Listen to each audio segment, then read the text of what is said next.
name is Binh Danh, and my work in From Generation to Generation is a series called Immortality, the Remnants of the Vietnam and American War. Okay. And I included the phrase the American War because in Vietnam it is known as the war with the United States, while here in the US we call it the Vietnam War. And the commonality they share is a trauma of war, being in a space of war, and of course the death that took place during that conflict. Well, in my early 20s, I had the opportunity to visit Vietnam for the first time. It was the first time I visited the country since leaving as a child, as a refugee in the late 1980s. So when I was in Vietnam, I noticed that so much of the war was still part of the landscape. And I was confronted by these subtle but ubiquitous physical remnants of war, such as remnants of bomb craters that had been converted into rice paddy. So when I came back to the US, that idea kept on haunting me, the idea of the war in the landscape, the never-ending war. And I was an art student at that time, and I had the idea of printing onto leaves by using the physical property of the plant to transfer an image onto the leaf. So I started messing around with that idea, and then I kind of developed this process, which I call chlorophyll printing.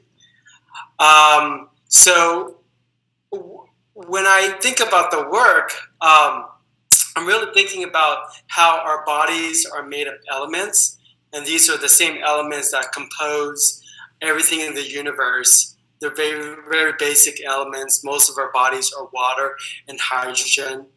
And I'm fascinated how these elements constantly get transformed into other materials and other life forms. So the elements of the war is still part of the landscape. And I'm really fascinated how nature remembers the trauma in the elements that compose the landscape.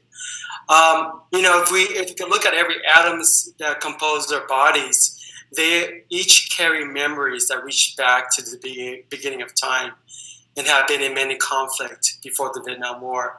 So I just want to kind of more also have this scientific look at the work and our relationship to the land and to history. Well, yes, so the process is very simple.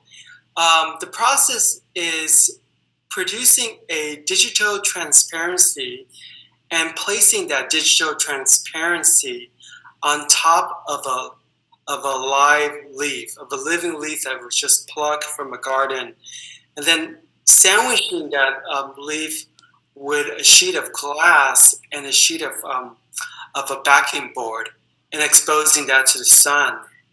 And because the sun is a really high source of energy, what it's doing is it's exposing the leaf and bleaching out the chlorophyll in the plant. So the clear part of the transparency becomes the highlight of the image, and the dark part of the transparency becomes the shadows of the image. So it's a kind of a direct positive to positive process. And growing up, I will always see pictures in magazine of kids with missing limbs due to landmines, but also due to Agent Orange, which was a herbicide used during the Vietnam War to clear out the jungle so the enemy could not hide. So these herbicides in the Agent Orange contain an element called dioxin, and dioxin really changed the DNA, the genetic information of a life form. So what happened is that the people consume the animals and the plants as food, and then their body gets ingested with dioxin, and so then it affects their DNA. So then the dioxin is the birth defects is passed on to the future generation. So when I was growing up, and when I was young and looking at these pictures of kids with these missing limbs, my mother will tell me that they have the orange disease, and relationship to Agent Orange. And I always imagine that they went to war because they're returning from war with these missing limbs.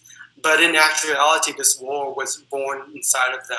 That passing down from generation, just growing up and watching my parents, work 24 hours a day on a business, and for them to also have their own trauma and not having time to process it, not having time to deal with it. And, I was very fortunate because I was a baby at that time and I didn't have any memories when we left as refugees. So all that kind of comes through just teasing these things out from my parents and getting them to talk about what they witnessed, because they're the one who were, they were in their 30s, and now I'm kind of, I just had my birthday. I'm 39 now, and they were younger than I was when they made that decision to, take the family on a boat, and thousands of people who die on the sea. So it was just amazing that they just made that roll of a dice, and now I'm here in the U.S.